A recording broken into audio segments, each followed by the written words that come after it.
Kasi kailangan na natin ng mga Professional talaga. Oh, Oh. Para sa safety ng lahat Safety, ng tao. yeah. Diba? Safety ng tao and safety ng environment. True, yeah. Keep it green. Yeah, keep it green. Green department. Oh, there you go. Dito sa Canada, hindi natin alam kung ano ang mangyayari sa mga bahay natin. Minsan, sala sa init, minsan, sala sa lamig. Pero don't worry, kasi merong mga tao at kumpanyang tutulong sa atin sa mga ganitong problema. At kasama ko ngayon, ang cool hot na si Lito Mendoza ng Green Department. Kung ready na kayo? Ready ka na? Tarakin na dyan. Yan, good morning, and thank you for having me here. Pakilala ka naman, Kuya Lito. Well, yeah, sa mga viewers, name is Lito Mendoza. So, ako yung may-ari and founder ng Green Department HVAC. So, ito yung company na specialista sa heating and ventilation, air conditioning para sa mga residential houses dito sa Canada. Kuya Lito, nung una ko nakita yung company name nyo, very catchy, very witty and unique. So marami tayong maisip, mga mechanical or siyempre to be like stand out sa Filipino community at the same time gusto rin natin na kilala na. So kumbaga yung banda na Green Department, so tiningnan namin and nakita namin na iba naman yung spelling. So somehow legality-wise, medyo alam namin na wala namang magiging problema. So, ginamit natin yon. At the same time, yung focus natin is to save yung environment. Kaya naging green din. At the same time, yung department. So, yun yung mga group of people na nagtatrabaho sa company. Yun yung bumubuo ng company. Kaya green department talaga yung na nagustuhan namin.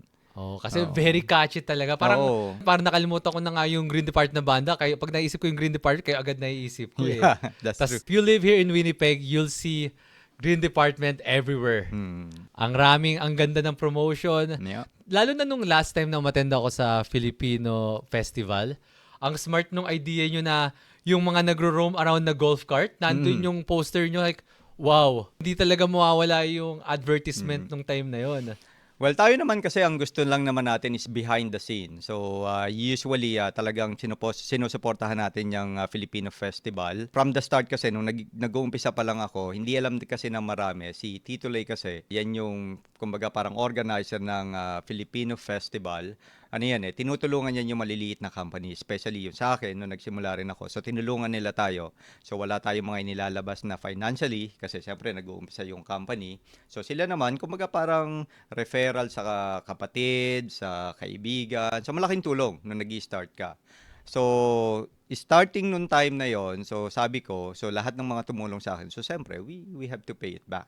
Yeah. So, doon naman sa pagkumukuha sa atin ng sponsorship, kahit behind the scene tayo, yung kunwari mga prizes para sa yung mga pakulo ng Filipino Festival. So, yun lang yung ibinibigay natin. Hindi tayo nagbibigay doon ng kunwari malaki para sa booth or anything. So, always behind the scenes. So, nagkataon lang na that time, kumuha si Tito Lay ng gustong mag-sponsor para sa golf cart para at least madaling maglinis, madaling mag-move around. So, sabi ko, sige, why not? Which is good. It turns around good. Very effective eh. Nainggit nga ako eh. Ang talino tayo ni Kuya Lito. Naisip Hindi, pa yun. marami ring na nakakita kahit sabihin mo na nandun sila sa sulok and siyempre nag-move around Oo, sila. paikot-ikot sila eh. At saka ako, kahit na wala naman akong bit-bit na gamit, gusto kong makisakay eh. Yeah. Kailan ako makakasakay ng golf cart, di ba? Pero pwede. Hindi mo ako nag-golf kasi. Oo. Ako rin, hindi rin ako Tsaka nag-go. magkano ang rent ng golf cart? Yeah. Pero pwede, very naman sila doon accommodating. Hindi naman sila yung tipong suplado na sige makisakay ka, may picture ka kahit isang ikot lang ganito ganyan. Pwede. Very open sila nung time na yan. So, Kuya Lito, let's just go a little bit back in time and I just wanna know more about you.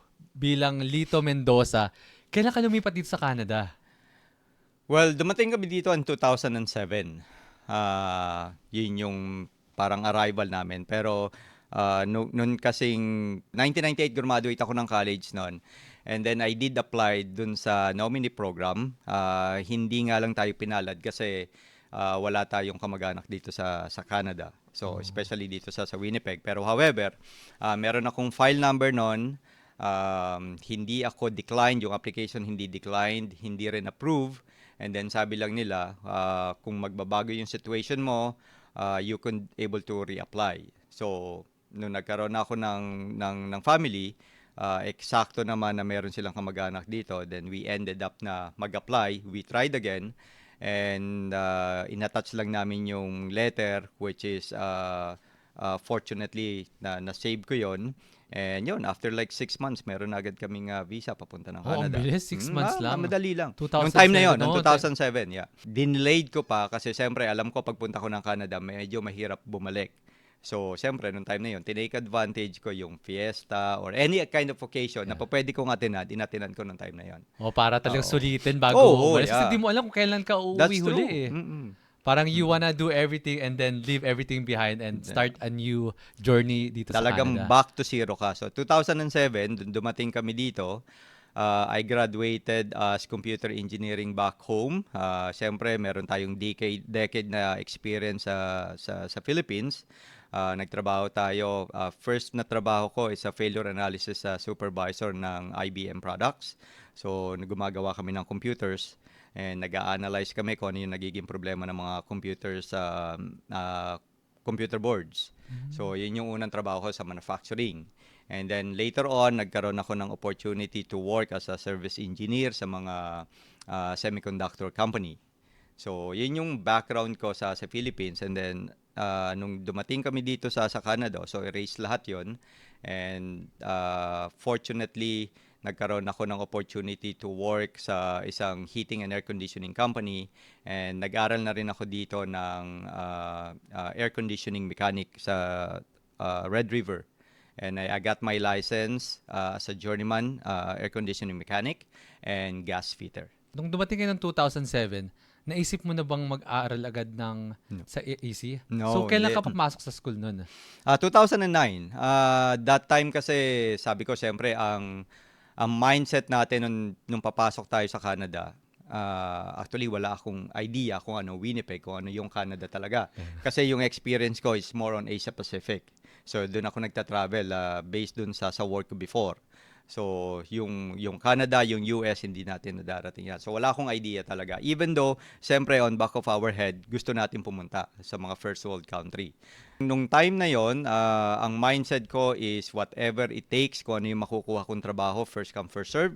And then I'll do my best, yung ability ko to love yung work, whatever it is. Yung first job ko dito is call center agent for 2 weeks. And then after that, it just so happened na nakilala ko yung may-ari ng another company. And then I started working there as a helper. Oh, okay. Yeah, so doon na nag-start. Yeah. Oh. Ganun kalaki yung difference ng working with computers with working with big equipments like yung ducting sa Canada? Well, not so much kasi ang experience ko sa atin, aside from computers, nagkaroon ako ng service engineer sa malalaking equipment, sa mga dye matrix expander, dyan sa mga semiconductor companies, so mga mounting chips, yung mga machines na yon, sa ICT. So somehow meron akong experience sa malaking company. Pagdating dito sa Canada, kung i-compare mo yung heating and air conditioning, medyo maliit na siya. Parang maliit pa Oo, pala. parang maliit na siya. Mali pala yung term Oo. na ginamit ko. Yeah. Nag-downgrade pala. Parang mas maliit na siya kasi it's more on residential. Pero of course, kung i-compare mo siya sa commercial products, commercial units, medyo yun yung comparable dun sa ginagawa natin sa Philippines. Oh, okay. Oo. So mali pala ako ng tanong doon. Mas malaki pala talaga yung dating hinahandle nyo, Yeah, no? compare mo sa air conditioning, residential air conditioning and heating appliance. Yeah. You know what, Kuya Lito, it sounds like you're working with very established company dati sa Philippines. Mm-mm. What made you decide to move here in Canada? Well, same thing with other reasons, mga family reasons. So gusto mo, siyempre may family ka, may anak ka, gusto mo mas maganda yung future nila. Even though sa Philippines that time, so medyo okay naman yung career natin, so napapag-aral natin yung bata, but at the same time, yung opportunity na hindi natin nakikita while nagtatrabaho ka doon, hindi mo nakikita yun dun sa anak mo. So that's the best reason na po pwede kong ibigay. Kaya nag-move kami dito sa Canada. So Oo. yung mga first few months nyo rito sa Canada, meron ka bang regrets na parang hindi ito yung iniisip ko na Canada. Hindi ganito yung iniisip ko na may experience ko rito. Oo, siyempre. Hindi ano yan, culture shock, environment, so lahat yan, pati siyempre yung career mo from established career mo in a decade, then nag-start ka from zero uli. So siyempre, yung first few months mo dito sa Canada, so medyo talagang nagdadalawang isip ka bakit ka nandito. Oo. So bakit tatanungin mo bakit ka nag-move from established career to a zero career? Oo. At the same time, siyempre makikisama ka. Nung dumating tayo dito, nakitira lang naman tayo. So, yun pa yung isang struggle natin before. So nakitira kayo sa family ng ano yan, miss Family niyo ng na? wife ko, yes. Marami ka na ibang family ngayon na nandito na? No, dalawa lang kami actually. Okay. Yeah. Oo. Well, dalawa yung meron na kami mga sinuportahan. So, siyempre, yung family ng wife ko, so nadagdagan na rin yun. At the same time, doon sa side ko, nagkaroon na rin tayo ng mga opportunity na sinuportahan natin sila. So, meron na rin tayong mga families na nandito, pero hindi ganun karami. Oh, kasi ganun din, that's how I feel right now eh. Mm. Konti lang talaga yung kamag-anak ko rito. Mm. Parang meron lang akong 3 immediate cousins, that's it. Oh, okay. Tapos mga tita, ang raming tita mga tiga Cavite, Mm-mm. pero hindi ko talaga mga sila kilala. extended families. Yeah, extended yeah, family marami rin na. tayong mga extended families dito. Yung mga customers natin na so happy na naging close, naging close friends, kumpare, kumare, yung mga ganung ano. Then at the same time, pero yung by blood, siguro dalawa lang yung kamag-anak ko dito. Dalawa Yung lang. kapatid ko and yan yung cousin ko. No, meron kayong mga naiwan na kapatid sa Philippines. Meron, yeah. Wala silang balak na lumipat dito? Well, first yung parents ko ayaw na nila dito kasi siyempre medyo malamig. Hindi naman. Medyo medyo lang. So, they had the opportunity na magpunta dito siguro 10 years ago. Pero naulit yon actually few months ago nandito rin sila. Pero ano sila hindi sila open to migrate kasi siyempre meron silang ginagawa sa Pilipinas, meron silang maiiwan doon. Yung kapatid ko naman, ayaw naman niya na iwanan yung parents ko na sila lang. So kasi 3 lang kami magkakapatid. Meron akong half-brother na kinuha na rin namin. So basically, 4 kami ngayon. Yung 2, nasa Pilipinas, then 2 rin kami nandito sa Canada. Oh, okay. Mm-mm. Kasi yun yung mga minsan naririnig kong challenges sa mga families na nag-migrate dito if they have like siblings na naiwan or parents.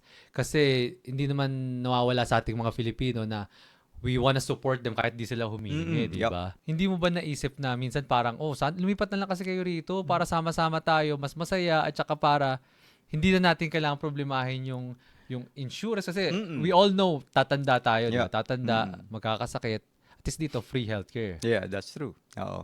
Kaya lang kasi, ang perception ko kasi dun siyempre sa parents, ang gusto natin sa kanila is kung saan sila maluwag, kung saan nila gusto. So, hindi ko sila pinipilit na pumunta dito. Basically, the only thing that we can able to provide to them is, siyempre, financial support. Kung nandun sila. Kasi, sa akin kasi, yung iba na nandito, siyempre, namimiss pa rin nila yung buhay sa Philippines. Which is yun yung ayaw ko ring ma-miss ng parents ko. So, I let them decide kung gusto nila sa Philippines kasi doon, pag lumabas ka, medyo may nakakausap Masaya, ka na, oo. masaya. Then, may mga ginagawa rin naman sila doon. Hindi rin naman sila nasa bahay lang. Yung father ko, so meron siyang dinadrive na tricycle, so he can able to go around. And yung mom ko naman is para siyang director na isang cooperative sa atin. So, even though nasa 70s na siya, so busy Wow. pa rin. So they keep themselves busy. Busy pa rin sila.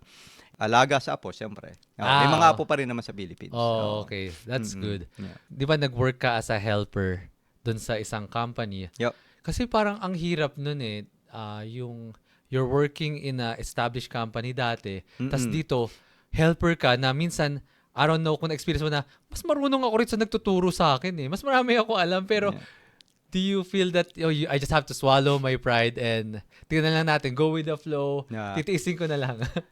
Hindi. Kasi yung mindset ko kasi, or yung family namin, yung mindset talaga namin, iniwan na namin yung pride sa Philippines. Nung nag-decide kami na pumunta ng Canada, whatever it takes, basta magkaroon lang ako ng trabaho, either sa construction, sa fast food, so any kind lang level, talagang sinasabi ko sa wife ko, sa family ko, na I'll do it for my best of my ability. And siyempre, I have to love kung ano yung ginagawa ko. So, yun lang naman. My mindset lang naman. So, wala naman sa akin yung issue na dati nakakurbata ako sa Pilipinas. Pagdating ko dito, puro agyo yung buhok natin, Oo. madumi tayo. So, wala namang issue. Yung lahat, Oo. lahat sineser kayo, di ba? Lahat Oo. sir, boss, mga ganun. Yeah. Tapos dito, di ba? Oh, oy, ay, ano, puro utos na. Oh, yeah. Oo. Ganun talaga. Kasi ano lang naman yan transition and acceptance. Oh, yeah, kasi lahat Oo. naman tayo Oh, yeah. dumaan sa part na, well, ako, medyo bata ako nung pumunta, kaya hindi ko Mm-mm. masyado na-feel. Nararamdaman ko rin yung, kasi sentiments ng mga katrabaho ko dati. yun eh. Yeah. Ang rami ko nung na-meet na after few months, umuwi na sila sa Philippines kasi di na nila kaya dahil they have that certain position sa Philippines na talagang ang taas na pagdating dito, they miss it. Well, Hindi na kaya stressful tanggapin. talaga. I mean, kung hindi ka ready and hindi ko naman sinasabi na hindi malakas yung loob nila kasi going into a different country, ibang level na yun eh. So, hindi lahat ng tao kayang pumunta then mag-establish ng buhay nila sa ibang bansa na walang kamag-anak or anybody. So, yung pagpunta pa lang dito, yung pagpaprocess pa lang ng papers mo, there's something na doon sa kanila na malakas ang loob nila. Kasi kaya nilang iwanan eh. Kaya- Ang nangyayari lang siyempre is medyo mahirap lang talaga na mag-start. So yun lang naman yung reason at the same time kung papaano ka mag-keep up, kung papaano mo magiging consistent dun sa sinimulan mo. Madali ba maghanap ng trabaho nung time na yun, 2007? Wala pa, kasi wala pa kami sa Canada nun eh. 2007 actually medyo madali pa. Konti ang medyo nag-a-apply with regards to ibang work or ibang career opportunities. Marami talaga, maraming nag-o-open. So medyo madali pa mag-apply noon compared to today. 2007 kayo dumating, Mm. tapos 2009 ka nag-aral. So you worked 2 years as an apprentice or doon sa ano sa Well, as HVAC company? a helper kasi, nag-start ako as a helper. Ang kwento kasi noon is naggawa sila ng HVAC replacement or upgrade ng furnace doon sa tinitirhan ko. Doon sa, 'di ba, nakikitira Oh, kami. natin. So, it just so happen na siyempre galing tayo ng Philippines. So, medyo wala tayong tiwala doon sa mga pumapasok na iba doon sa bahay ng kahit hindi mo bahay 'yon. So, ganun yung mindset eh. In that time, so sinabi sa akin nung na sige, tingnan mo muna. So, siyempre ako naman nakikiusyoso ako. Nakita ko doon na medyo kaya ko naman yung ginagawa. So, somehow, siyempre from a call center agent, outbound kasi kami noon. And sabi ko parang mas kaya ko to kasi physically kaya ko magbuhat, may technical background tayo. So sabi ko kahit anong job, kung ito yung papasukin ko or magkakaroon ako ng opportunity, I can do it. Oo. It's just so happen na meron silang opening na helper. So I jump into it and then that's how I started dun sa 2007. So I resigned dun sa first company. Shout out sa kanila. So nag-resign ako doon, nasa training pa lang ako noon. And then even though mababa yung bigay, syempre nung second job 1350 to 850 an hour. So Oh, magkano minimum nung time na yun? nung time na yon 850 I 850, believe. Oo. okay. Yeah, so 850 nung time na yon. So from 1350 ako, then nag-jump ako doon sa 850 kasi tingin ko mas malaking opportunity sa akin. Mas may nakikita akong better career, kumbaga. Compare mo doon sa being a call center agent, which is not my cup of tea. Oo, kasi ito nasa trades tayo at the same time more on technicals, which is yun Yes. yung experience ko talaga. Oo. So that's a good thing that you pointed out na it's not all about sa pera. Oo. Dapat tingnan natin yung future natin kung merong growth ba doon sa company na pinagtatrabaho natin. We need to start somewhere below. Pero kung nakikita nyo sa malayo na, okay, I can be in that place. Na dapat yun yung laging mindset natin. Yeah. It's not all about the money, laging sa growth. Yeah. So that's very good. And besides yung company na pinagtrabahuhan ko, they just started then as well. So, siyempre, ang thinking natin is kung paano ka makakatulong doon sa company, at the same time, you could able to grow with them. Yeah. Oo. So, yun yung mindset. So, sabi ko, then maybe I could be someone na I can able to start and help them. At the same time, help ko rin yung career ko dito sa Canada. So, that was happened, yeah. And then 2009, you went to Red River College and did the AC technician. Yeah, as an apprentice. Apprentice, okay. Yeah, so government yung nagpapaaral sa atin noon. Oh, wow, libre? Libre yon kasi yun yung program ng government, apprenticeship Oh. program. Ang kailangan mo lang is may magme-mentor sa'yo. It's a good thing na yung boss ko before, nag-mentor siya sa akin. So, sinend ako or sinuportahan niya ako pumunta sa school and nag-apply as apprenticeship. And then, yun, you just need to have like, I believe nung time na yun, you need to earn 7,200 hours para makakuha ka ng apprenticeship or para matapos mo yung apprenticeship program. At the same time, yung schooling na usually 2 months to 2.5 months na nasa school ka. After that, babalik ka sa work, parang OJT. Oh, Para okay. makumpleto mo yung 7,200 hours. Oh, Yeah. as an apprentice ba, pwede ka bang pasahurin ng kung saan ka nagpa-practice? Or wala? Well, as an apprentice, kapag nasa school ka, meron kang EI. So, government ang okay. nagbibigay sa'yo, 80% ng sweldo mo. So, that's the amount na nare-receive ko that time. And then, bawal yon, bawal ka magtrabaho during or while na Naka-EI. nag-aaral ka. Oo. At the same time, after mo naman matapos yung first level mo, then babalik ka dun sa pinagtatrabahuan mo, continue naman yung sahod mo nun. Oh, Ang okay. maganda lang sa apprenticeship, meron silang certain amount na kakailanganin mo na ito yung sweldo mo kasi kunwari first level ka or second level apprenticeship ka. So meron certain amount na kailangan yun yung sasahurin mo. O kasi di ba meron tinatawag na Red Seal? Well, Parang- Red Seal is basically more on commercial. Okay. Oo. So, yung mga nasa commercial journeyman, so medyo mas malalaki yung mga equipment na hawak nila. License nila, let's say yung gas license ko is up to 400,000 BTU. So, medyo malaki yon. Malaki. Kasi usually yung mga residential up to 120,000 BTU. So, my license can able to work up to dun sa mga small buildings up to 400,000 BTU. So, yun sa mga commercial, it's 1 million BTU. Oh, Oo. okay, wow. So, mas malaki siya Mas sa kanila. malaki. Let's say yung sa Manitoba Hydro, don't quote me dun sa BTU itself, but most likely mga 2 million BTUs maybe yung isang building nila sa dito sa Portage. Oh. So, is it safe to say na may relationship ang taas ng BT sa taas ng sahod? Most likely, yeah, most likely. Siyempre yung mga commercial, so umaakyat sila na mas mataas. So, siyempre mas risky. Mas malaki rin yung capacity or yung pressure na hinahawakan nila is mas delikado rin. So, siyempre, yeah, kailangan mo rin na well compensated ka. This year, it's 2024. Almost the same pa rin ba yung process if I wanna become an HVAC technician? Well, meron silang ngayon na another door na pwede mong parang gate for you to be an apprentice or for you to be an HVAC technician kasi pwede kang pumunta ng Red River, take a level 1 without any apprenticeship or mentorship. Kaya lang parang may bayad May yata bayad. yun. Oo. So after that, so kapag level 1 ka na and then pwede ka na, yun na yung pinaka door mo to apply para sa ibang company, to go into another company na magiging technician ka. Oh. Oo. So, yun yung start ng apprenticeship mo. So, pagpasok mo doon, kung yung company na yun is tumatanggap ng apprenticeship program, then you will be at level 2 na. Okay. Oo. So, i-continue mo na yun until ma-reach mo yung level 4 na apprenticeship. Oh, So, okay. kapag naging level 4 ka na, makukuha mo na yung license mo. So, after ng mga couple of examination na iti-take mo under the government, then bibigay ka na ng license kapag naipasa mo yan. Ano yung challenge mo while working sa previous job mo na made you realize na I think I wanna start my own company? Or yung parang light bulb moment mo na I think kaya na. No, actually, wala namang to be honest, wala sa iniisip ko na magtayo ng sarili kong company.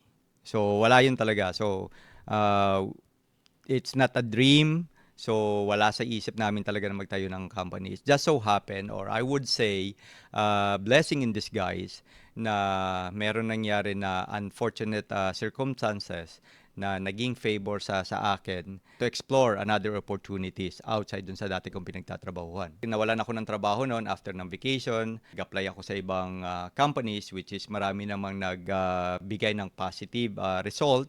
However, hindi nag-push through. And nagkataon lang na nag-uusap kami ni Mrs. na why not na magtayo na lang tayo ng sariling company. So doon nagkaroon ng idea. Kasi ang time na yon is it was a year before pandemic. Okay. Oo. So parang 2019. 2019. Oo. So anong nangyari is nung time na nag-a-apply ako, so siyempre parang iniisip namin, do I need to start again as an employee? Or mas maganda kung employer ka. Then, meron na akong license noon and siyempre I have like a 12 years solid experience sa HVAC.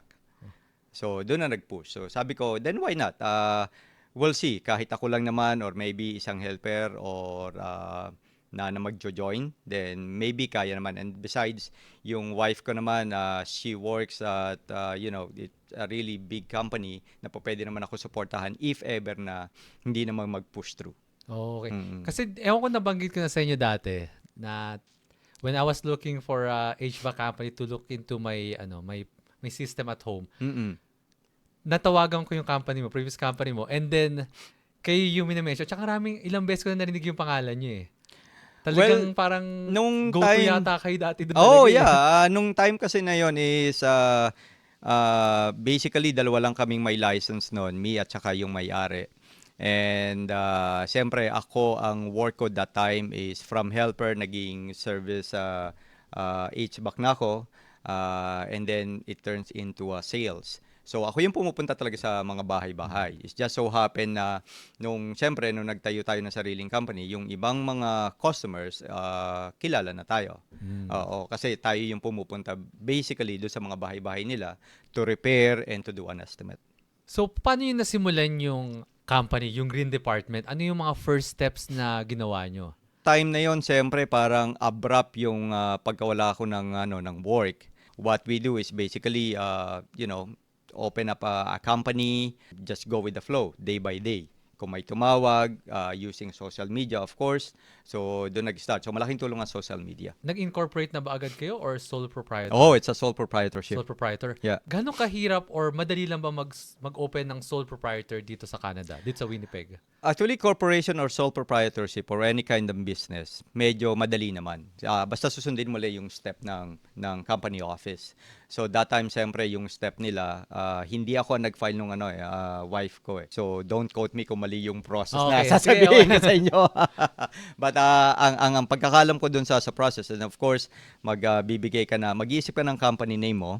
So, different ng company. And then, isasubmit mo yun sa company office.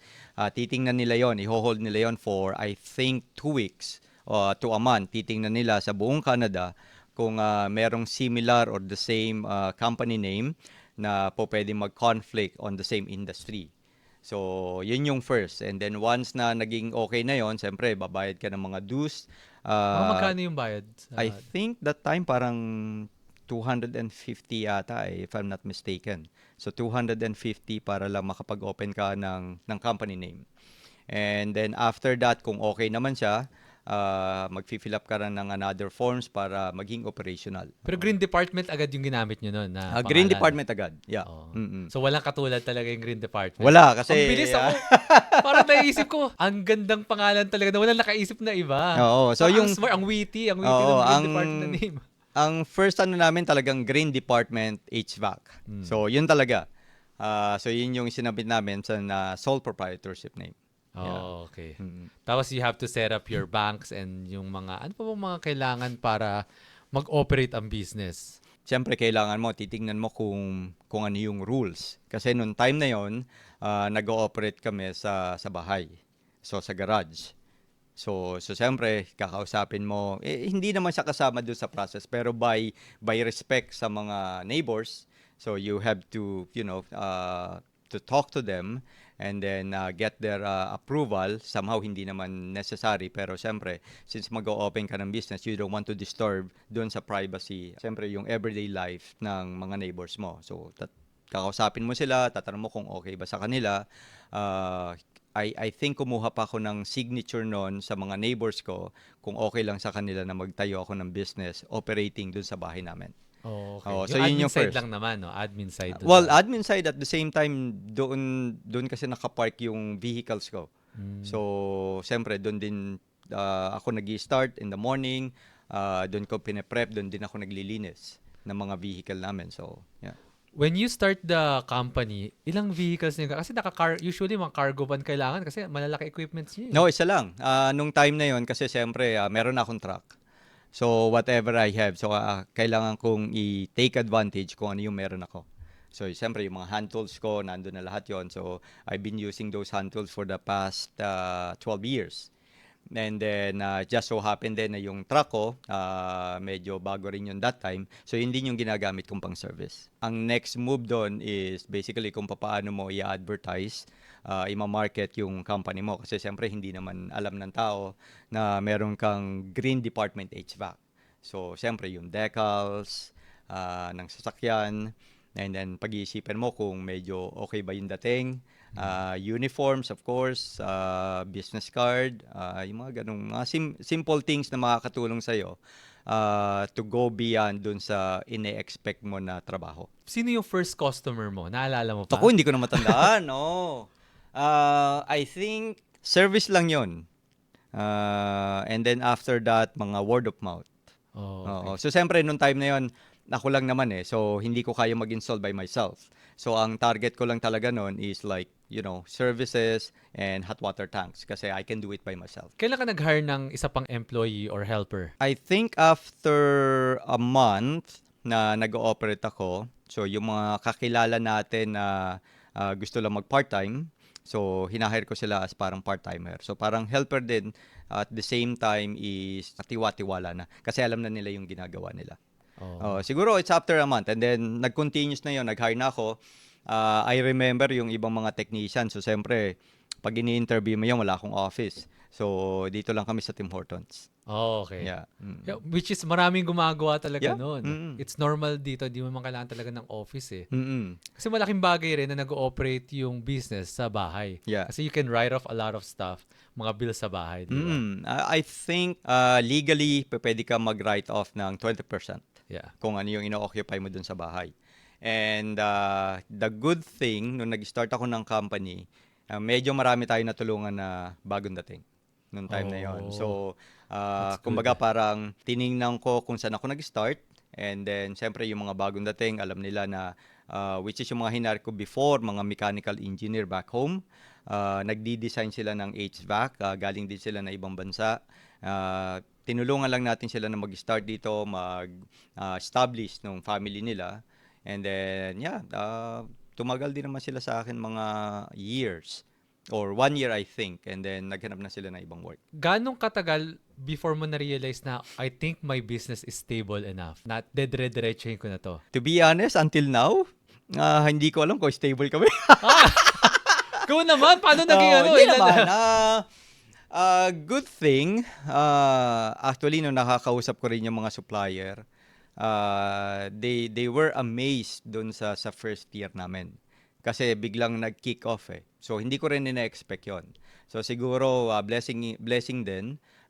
Kasi nga minsan kilala na rin tayo ng ibang mga customers. So, nung nakita nila, nung nag-post tayo sa social media, siguro mga after 3 months or during yung third month namin, siguro doon na nag-push na kailangan ko na mag-hire ng technicians kasi may mga installation na ako naka-schedule that time.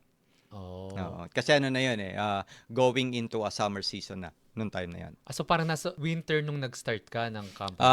Actually, Feb and then March. So March, parang February lumabas yung company name and then legal. And then siguro by end ng February, March first week, yun na, continuous na yun, dire-diretso na. What brings in more customer? Summer season or winter season? Actually, both. Pareho lang. Kaya lang masyadong busy rin ang summer. Oh. Kasi summer, mas mahaba yung oras natin. So, siyempre, mas malaki yung opportunity kasi yung araw natin mas mahaba kasi during summer season. And mas malaki yung opportunity na magkaroon tayo ng installation like maybe 2 or 3 air conditioning a day. Oh, Kasi wow. usually ang Yeah. air conditioning pwede yang matapos depende sa situation ng bahay ng 6 hours or maybe 4 hours. Ano yung pinakamaraming installation ng AC mo in a day? In one crew, kaya yan actually ng up to 3 Oh, okay. AC. Pero hindi ko sila pinupush ng up to 3 kasi siyempre napapagod din. Galing ako doon eh. Galing ako doon sa installation. So, what makes me different sa ibang company owner, hindi natin pinupush yung technician natin na alam mo yung trabaho nandyan eh. So, siyempre, kailangan mo rin pangalagaan yung mga coworkers mo. Ayaw mo sila na may stress. Ayaw mo na idadrag nila yung paa nila every morning para lang magtrabaho sa'yo. So, what I want for them is basically i-enjoy lang nila. So, yung lahat ng stress talaga nasa akin. Yeah. Oo. Parang excited. Sa pagising sa umaga, excited. Yes, makikita ko na uli si trabaho, Kuya Lito. may trabaho. Hindi sa ako. Yung may Okay. trabaho sila. Yeah. Kumbaga parang, kasi that time na, no, na nung nagtatrabaho kami, so, siyempre parang pagod ka the last day, and then ngayon, siyempre, magtatrabaho ka na naman. So, sometime, dumadating sa point na talagang dinadrag mo yung paa mo, papasok, kasi responsibilidad mo lang yun. Oh, yun din ayaw ko mangyari sa technician natin. I want them to enjoy, I want them to have yung family time, kumbaga balance life, family life and then work as well. Kasi siyempre, definitely yung mga customers natin, ganun din naman ang gusto nila. So, naintindihan din nila yun. Kung talagang hindi para sa atin yung job, then it's not for us. So, hindi namin pinipilit. So, hindi ako yung may-ari na tipong, okay, may opportunity dito. Yung mga technician ko, meron pang araw, maliwanag pa, sige, kailangan install nyo yan. So, we are not like those kind of company owners. Yeah, So, ang laking bagay na kasi na-experience mo yung hirap eh Oo. ng Yeah. work. Kasi it's very physical, di ba? Oo. Gano'ng Yeah, yun yung kabigat isang ang- challenge talaga. Oo. Gano'ng kabigat ang isang AC? Depende pa sa laki ng bahay. Yeah. So, And besides nung time na yon, usually nung nagtatrabaho kami, so sa isang team, 2 lang. Ang ginagawa namin doon from paglilinis, pag-order ng equipment, kami lahat yon. Pati yung pagpe-prepare doon sa van, sa trucks, lahat yon kami until maglinis. So sometimes sa isang araw talagang umuwi kami noon 10 o'clock, 11 o'clock ng gabi. Pagod na pagod ka talaga. yeah, Oo. totoo yan. So, ang difference sa company namin ngayon, so I do have people na nagwo-work sa warehouse. Enough yung tao sa warehouse, so sila yung nagpi-prepare, sila rin yung tinutulungan nila maglinis yung technician natin sa service vehicle nila. So, yung mga technician talaga, pagdadating sa office, parang i-check lang nila kung ano yung kulang, prepared na yon, magdadrive sila sa customer.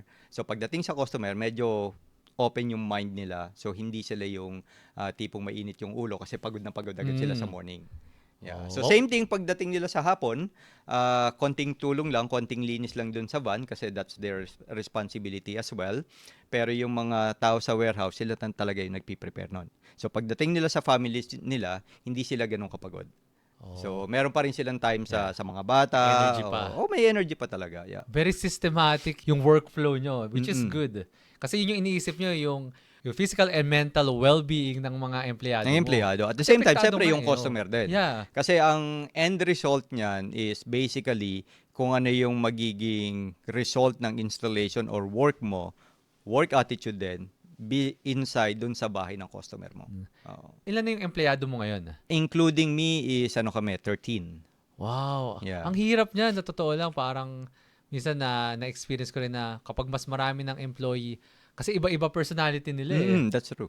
Diba? So, Yeah. paano mo na separate yung ikaw as an employer, as a boss, and then, kasi you wanna be close to them then, or Oo. be friends with them. Kasi nakapapansin ko parang you're very friendly eh. At saka you want the best for your employees. Well, yung sinet namin sa company itself. So, ang gusto talaga natin nung nag-hire tayo ng mga tao, so hindi tayo tumitingin sa skill nung tao. So, skill is addition yon. Additional na yon. So, happy tayo kung merong skill yung ma-hire natin. However, ang talagang tinitingnan natin during doon sa hiring process is yung attitude ng nag-a-apply. So, yung attitude kasi, for me, hindi kasi natin yan kayang ituro or kayang i-change right away do sa mga technician. So, kunwari, ito yung gusto ko.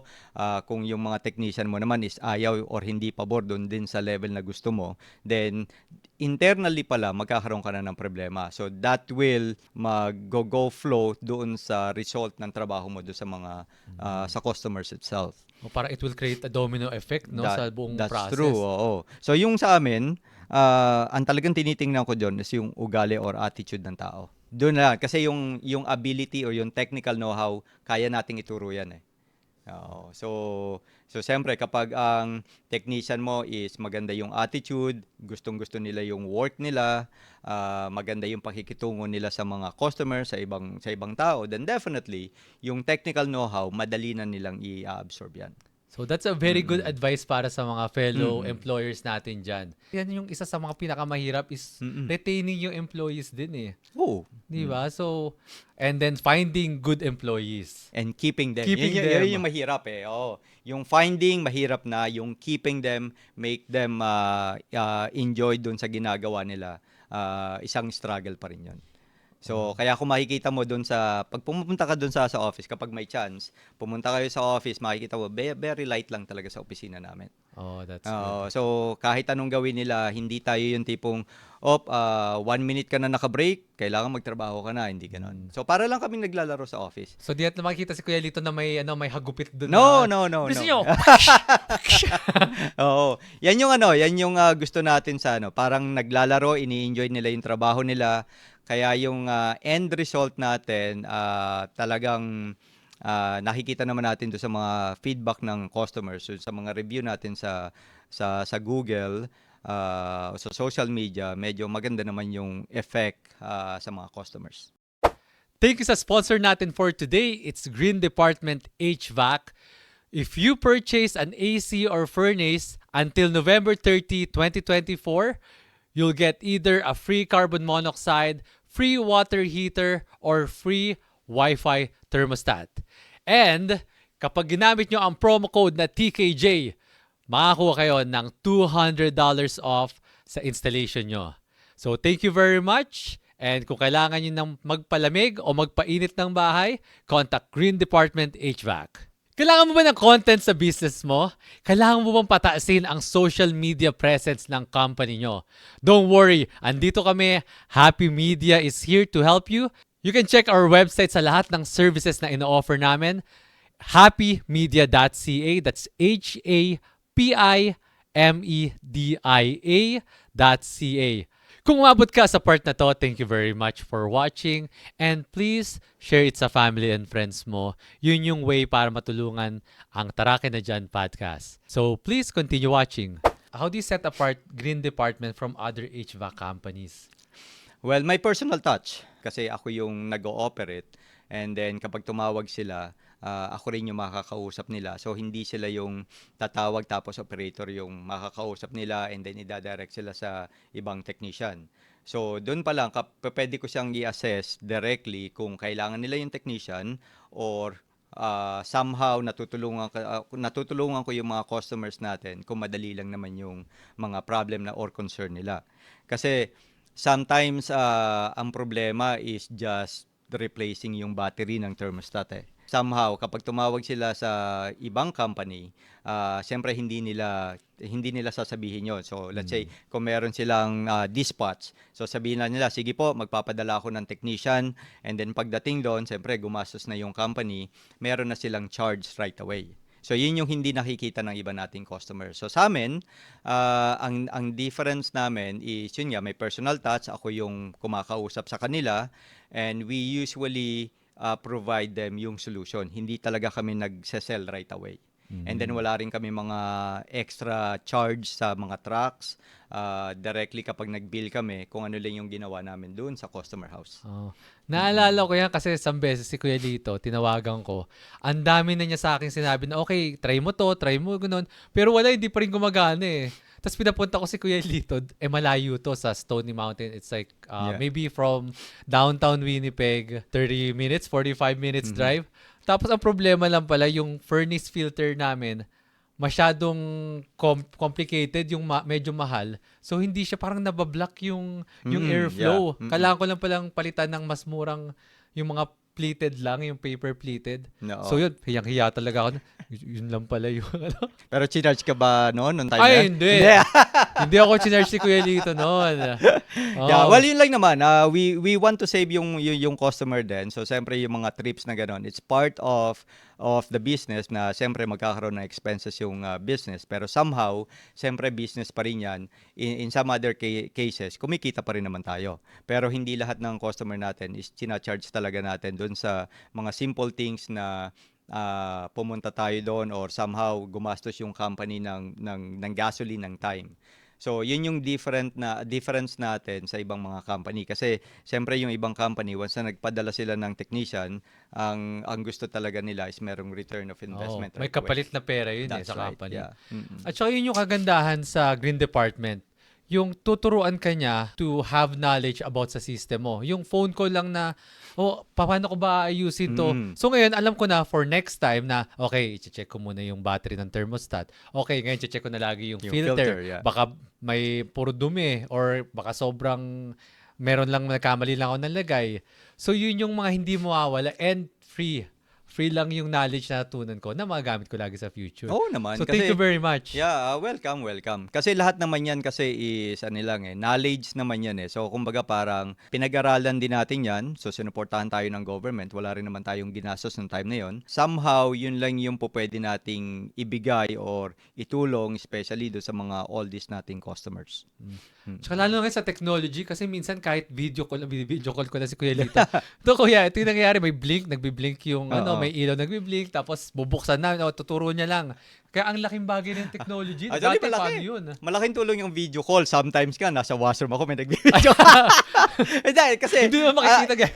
Hindi naman. I mean, pero what I meant is, anytime available yung phone natin, nagbibigay tayo ng time talaga sa customer. Kung hindi man masagot right away, definitely hindi matatapos yung day na hindi ko sila babalikan. Yun yung isang part na hindi nagagawa ng ibang company. At the same time, kung hindi man magawa ng technician natin yung work, ako na may-ari ng company by itself is a journeyman saka gas fitter. So ako mismo yung pumupunta dun sa customer to repair.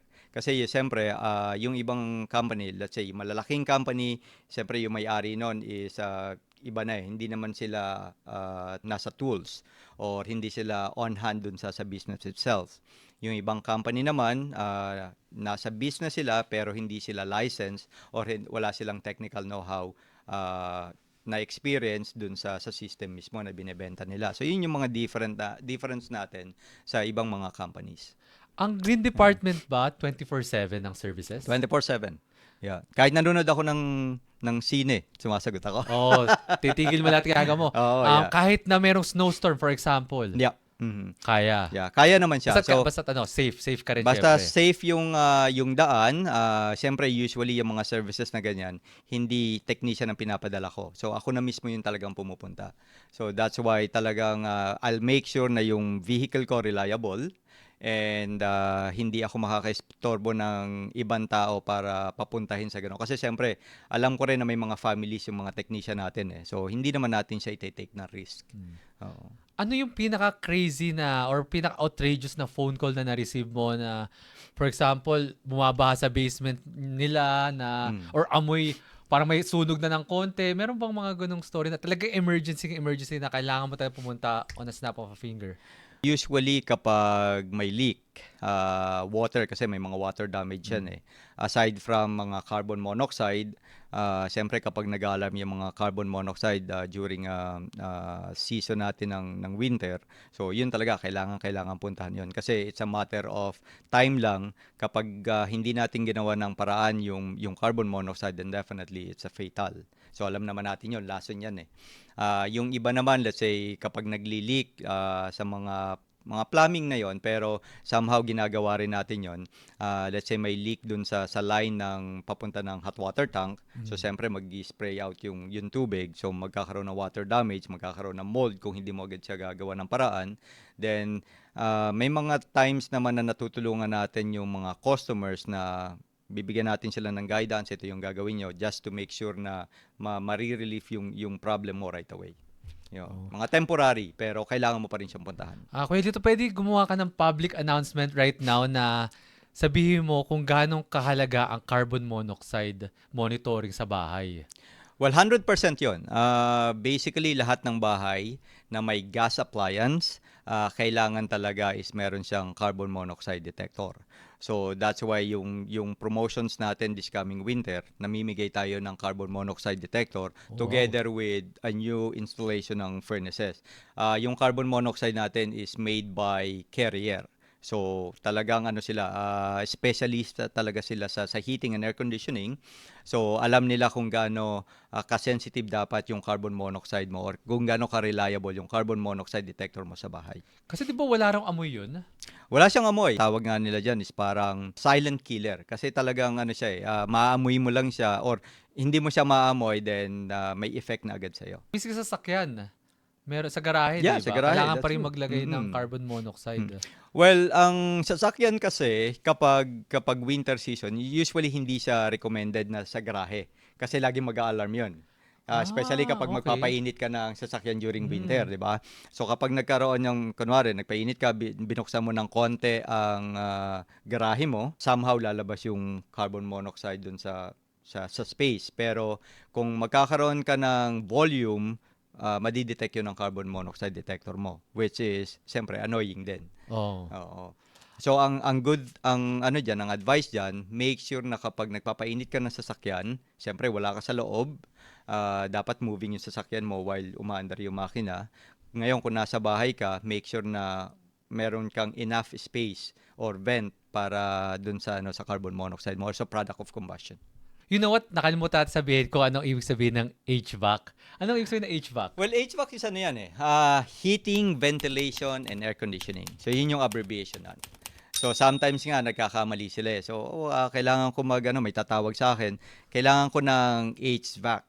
Pero, ang tinutukoy pala nila is heat recovery ventilator, which is yung HRV. So, that's a different system yon. So, yung HRV, yun yung ventilation doon sa HVAC. Nag-install rin kayo nun? Yeah, we do. Ano bang ginagawa talaga ng HRV, Heating Recovery Ventilation? Pang-control siya ng humidity at the same time, yan yung nagbibigay sa atin ng air exchange sa loob ng bahay. So sa mga bagong bahay, code na yan to have an HRV. Kailangan 2011 and up na binild yung bahay, kailangan meron na siyang HRV. So yung function ng HRV sa bagong bahay, aside from air exchange, ginagawa nila yan na central exhaust sa washroom, sa Okay. kitchen somehow, and doon sa mga area na medyo moldy. Magiging moldy kung wala kang air circulation.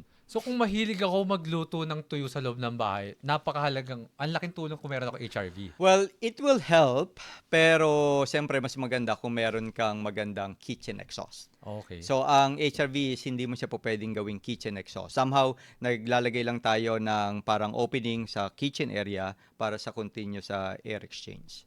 Pero iba pa rin yung function ng kitchen exhaust mo. Kapag meron akong lumang bahay, kaya bang mag-install ng Yep. HRV? Wala namang restriction? Wala siyang restriction as long as meron tayong space, accessible yung mga duct system. For everyone that's tuning in na hindi masyadong knowledgeable about ducting and yung heating and air conditioning, baka pwede mong i-explain on layman's term yung kung paano nag-work yung circulation ng hangin sa bahay natin.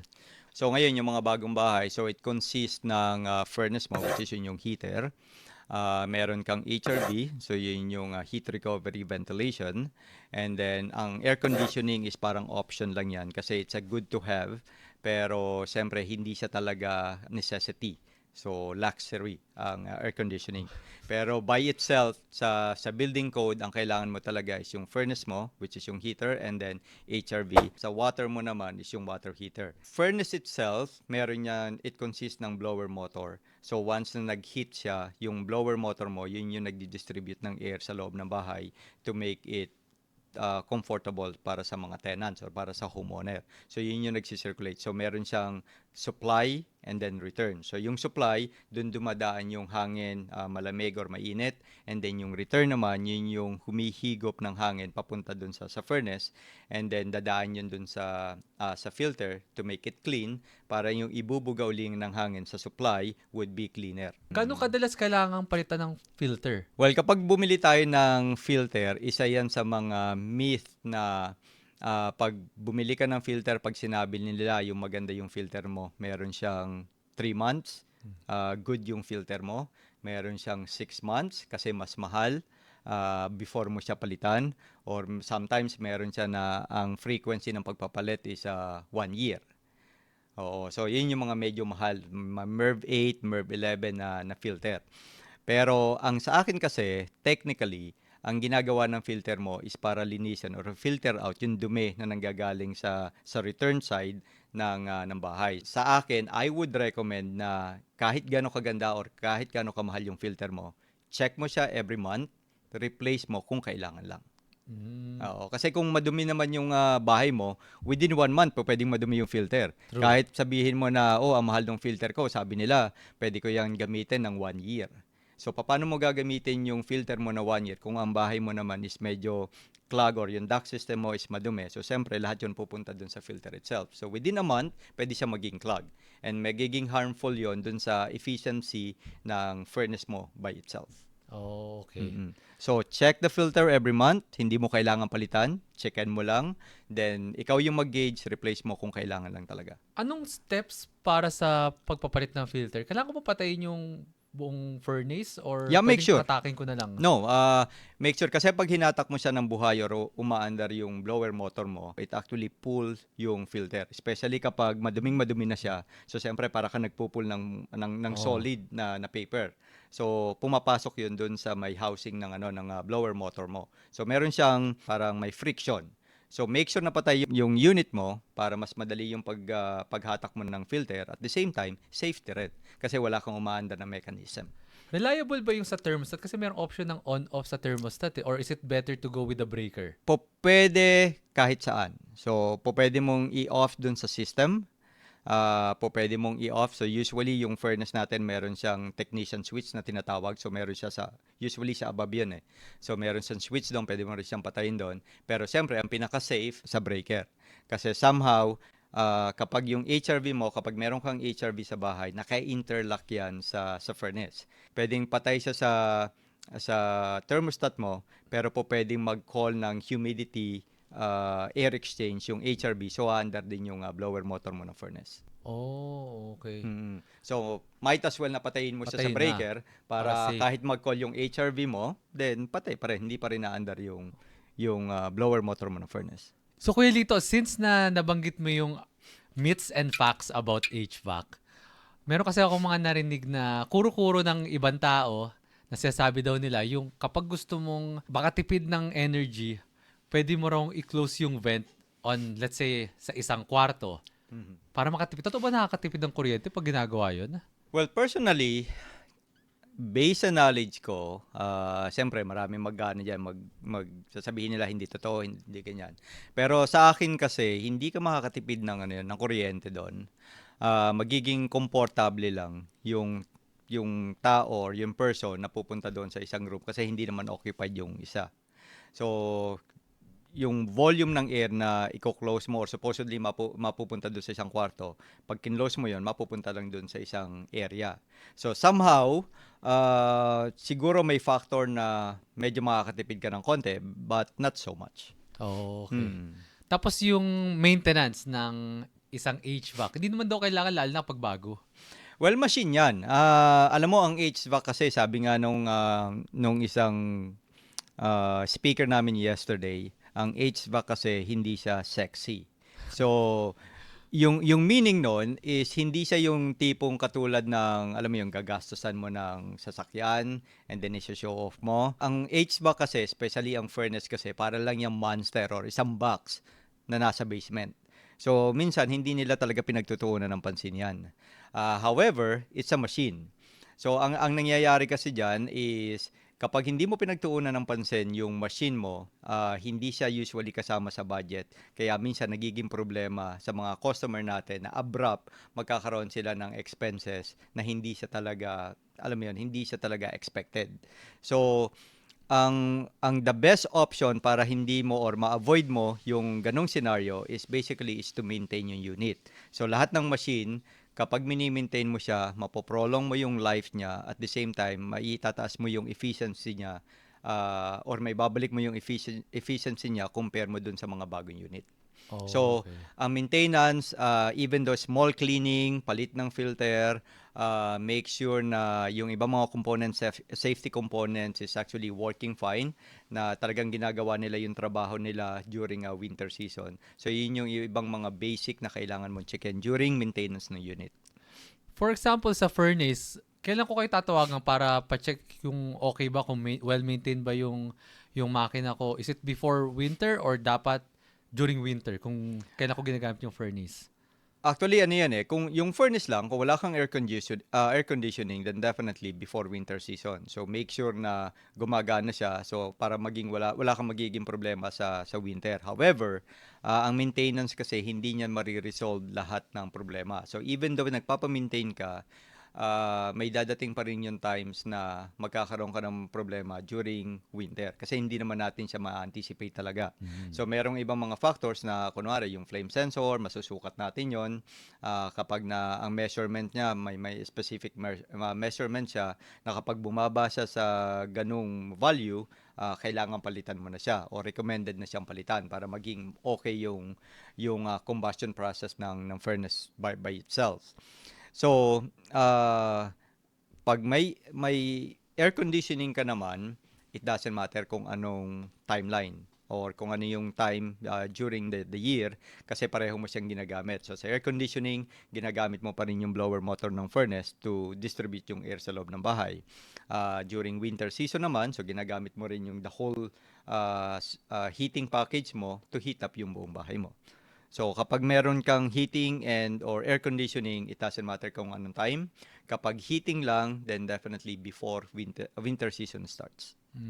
Kasi ako mas takot ako sa emergency na pwedeng mangyari kapag sa furnace. Kasi lalo pag winter, if it's minus 40 or below, ang hirap eh. Yeah. Kaya parang kunyari kung sa AC yung magiging emergency ko, okay, maliligo na lang ako. Pero Alam ang mo ano furnace yan na grabe. minsan mas mainit ang ulo ng customer during summer season. Okay. Yeah. To be honest, ang mga customer natin, siyempre hindi naman natin nila lahat, pero usually kapag tumawag sila during summer season, gusto nila right away, within an hour dapat nasa customer house ka to fix yung air conditioning. While kapag winter season, sometimes kung talagang ang problema mo lang is no heat at wala ka namang, alam mo yon, mga oldies sa bahay or mga bata na bagong panganak or mga critical na nakatira dun sa bahay, sometimes nagbablanket lang yan, and then the following day po pwede kang pumunta. So during totoo yan, summer, pwede. medyo mas mainit mainit ang ulo. mas mainit ang ulo ng Oo. tao, yes. Kasi ang hirap maghubad eh, no?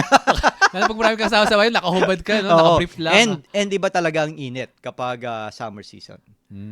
Kahit okay. buksan mo yung bintana mo, kung wala kang airflow, medyo talagang hindi ka makakapag-stay sa bahay. Iba pa man din ang init dito sa Canada. Yes. So, lalo na yung pag nasisikatan ng araw, sa mga bintana, Oo. iba yung init eh. So kahit nga may hangin ka, sometimes yung hangin mo mainit pa rin eh. Oo, totoo yan. Kaya ngayon, sabi nga nila, hindi na luxury ang air conditioning. Having an air conditioning sometimes is a necessity na.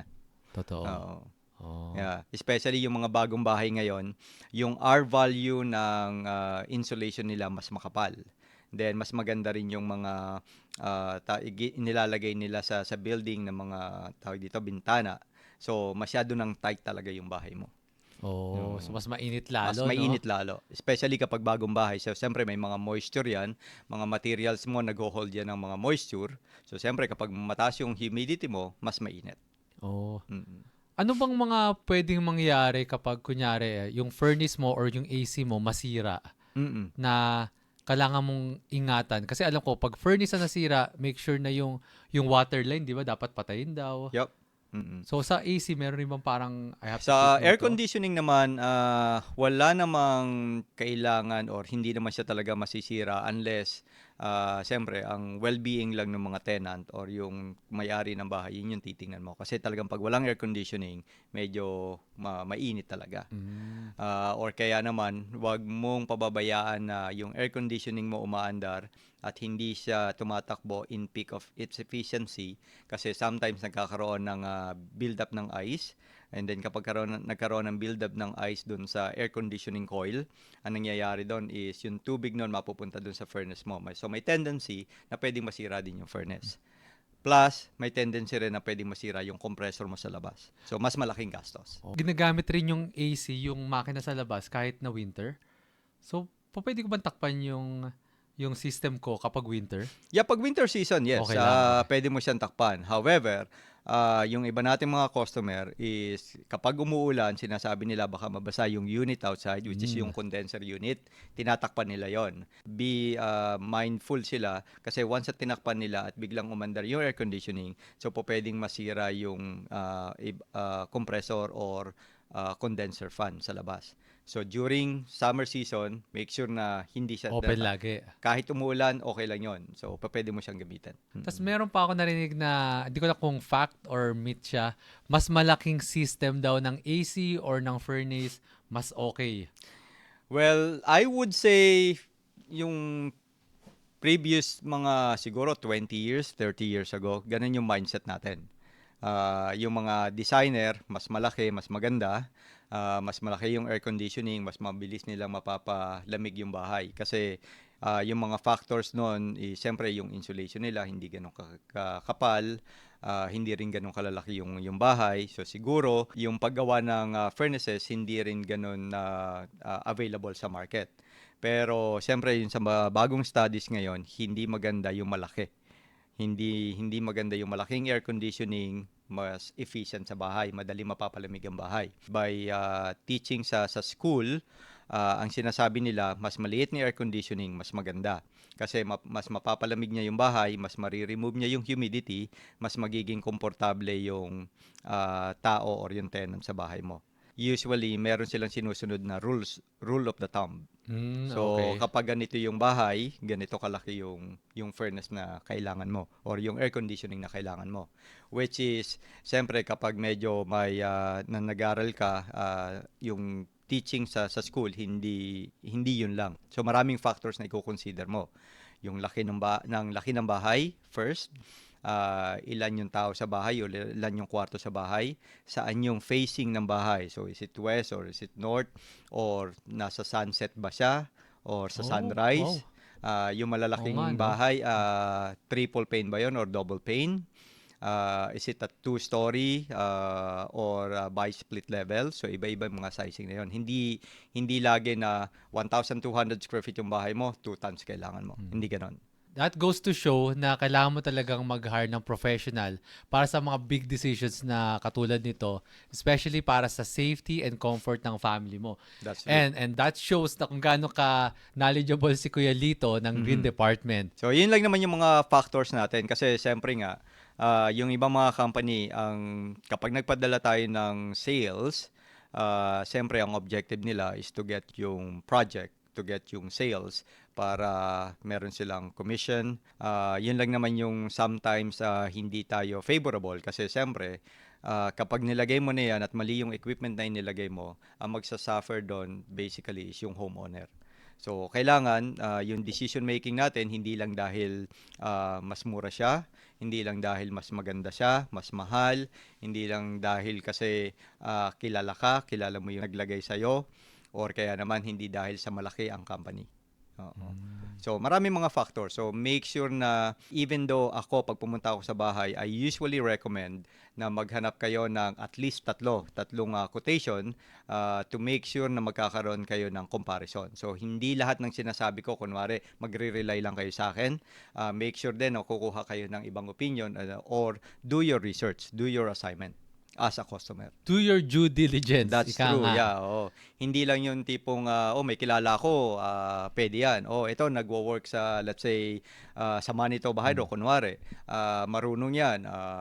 Sila na yung paggagawin ko sa ganun. At saka hindi lagi sa presyo. Hindi lagi Mm-mm. presyo titingnan natin. Yung reliability ng company, yung reliability ng gagamiting equipment. So maraming factors. Yeah. And license and permit. So, yun lagi. Oo. Kasi siyempre kapag yung ginawa mo walang permit, especially kung gas or electricity, medyo diyan tayo inaano ng government. Kasi siyempre kapag may nangyari, yung insurance mo somehow pwedeng sabihin nila na illegal kasi na install yan, so hindi ko sasagutin. Oo. So wala pa naman nangyayari na gano'n, wala pa tayong nababalitaan na gano'n, pero somehow, siyempre minsan pumapasok sa isip natin, papaano kung eto walang permit, papaano kung may nangyari sa ganito, ano ang magiging consequences from the insurance. Okay. Mm-mm. May warranty ba yung yung company nyo Yeah. once you install something? Well, kapag nag-install kami, so siyempre meron tayo na manufacturer's warranty, at the same time binabackupan din natin yun ng labor warranty. So meron tayong binibigay na 10 years warranty. Okay. Yeah. Mm-mm. For both. For Labor. both. Sometimes ang bibigay tayo ng 10 years warranty. Depende yun kung meron tayong support coming from manufacturer, especially sa labor. Pero usually ang binibigay natin is 10 years sa parts and then 5 years sa labor. Okay. Yeah. Pero lagi naman tayong open. So anytime pwede tayong tawagan kung talagang may sira. Even though after 5 years, we just give it away to customers. So hindi tayo ganun ka-strict sa warranty by itself. Okay. It's not set in stone. Kaya Yeah. ako lagi pinagdadasal talaga yung health and well-being ni Kuya Lito na Thank you, thank you. para kasi kailangan ko siya eh. Kailangan ko siya sa buhay ko. Oo, yeah. No, hindi. Like, kidding aside, ang laking bagay ni Kuya Lito sa mga properties ko. Sa tsaka yung andali niyang kausap na pag meron akong issue, tawagan ko lang. Tas usually a lot of time marami tayong na-solve through phone call at Through saka phone video lang. call. No, through phone call, video call, kasi mostly naman yung mga customers natin is knowledgeable naman sila. Ang hindi lang talaga ang wala lang talaga sa kanila is yung license. Pero siyempre bahay nila yan, so they can do whatever they want. Siyempre, ang tinitingnan natin yan, even though tinuturuan natin sila, hindi natin pinababayaan na they will do dun sa beyond ng pwede nilang gawin. So especially gas and electricity.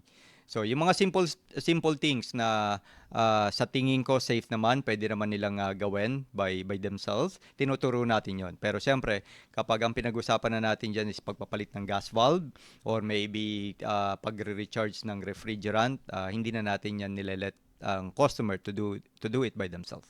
Oh, okay. Yeah. Kasi kailangan na natin ng mga Ang professional professionals talaga. yan. Oo. Yeah. Para sa safety ng lahat Safety, ng tao, yeah. di ba?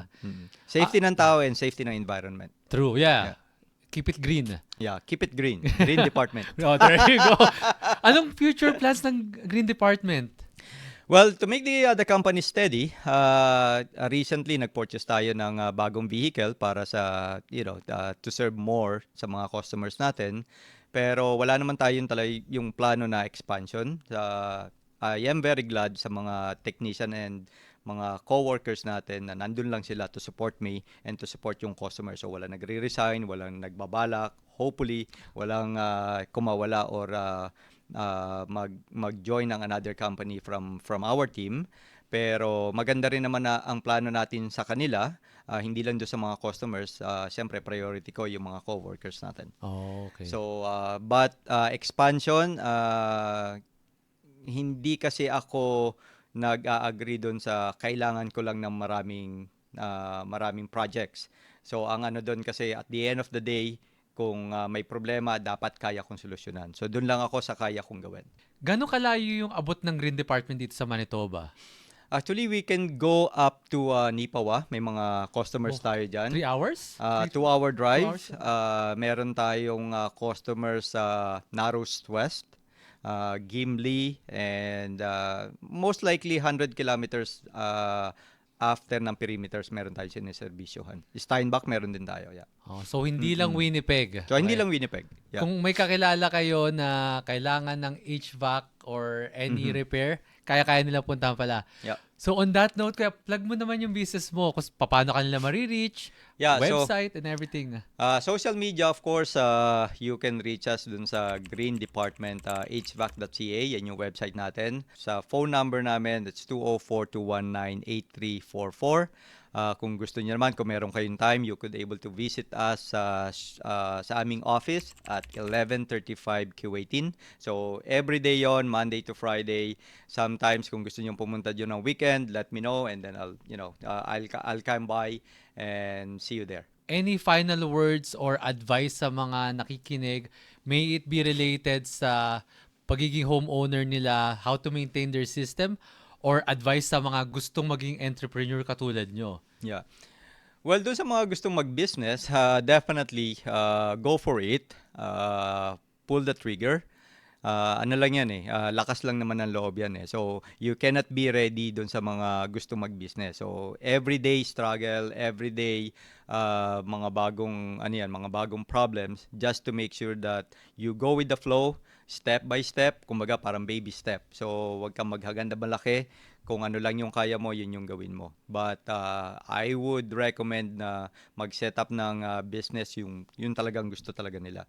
And besides, marami tayong mahihinga ng tulong. Kumbaga parang consultancy. Si John, expert yan marami siyang mga business. So definitely, kahit ako, minsan may mga tumatawag sa atin kung paano yung ginagawa sa ganito. So we give them yung advice for free, of course. And then sa mga may bahay naman, make sure lang na yung every year at least tingnan nyo yung monster box nyo sa basement. Yeah. Yung furnace nyo, yung air conditioning nyo, make sure laging malinis, especially yung mga filters. Thermostat, most of the time is a battery operated. So usually yung battery, ang lifespan lang yan, 3 years yung shelf life nila. So we don't know kung yung mga battery na binili nyo or ginamit nyo is maybe 5 years na sa shelf. So yeah, make sure then be mindful kasi yan yung nagko-control sa unit. So pag wala yung thermostat, walang battery yung thermostat, yung furnace nyo or yung air conditioning nyo, hindi magra-run. So before, let's say yung mga vacation nyo, so before kayo magbakasyon, make sure na bago yung battery ng thermostat nyo. Kuya Lito, would you encourage everyone na if they purchase a new home or they move into a new home to get everything maintained and looked at by a professional HVAC specialist like you? Ito yung mga free consultation na ibinibigay natin sa mga partner natin, realtors. Yung mga clients nila, sinasabi ko before sila bumili, make sure na i-check nyo yung HVAC system nyo. I can able to go doon sa bahay na gusto nyong bilhin before kayo mag-offer. I'll give you my personal advice or personal knowledge doon sa equipment. Hindi ko sinasabi na papalitan nyo or anything. Bibigay ko lang sa inyo yung information na alam ko, yung ma-check ko, and then you decide. So, I'm not there to tell you na palitan nyo yung unit or kailangan yung servicean yung unit. So, at least meron lang silang knowledge.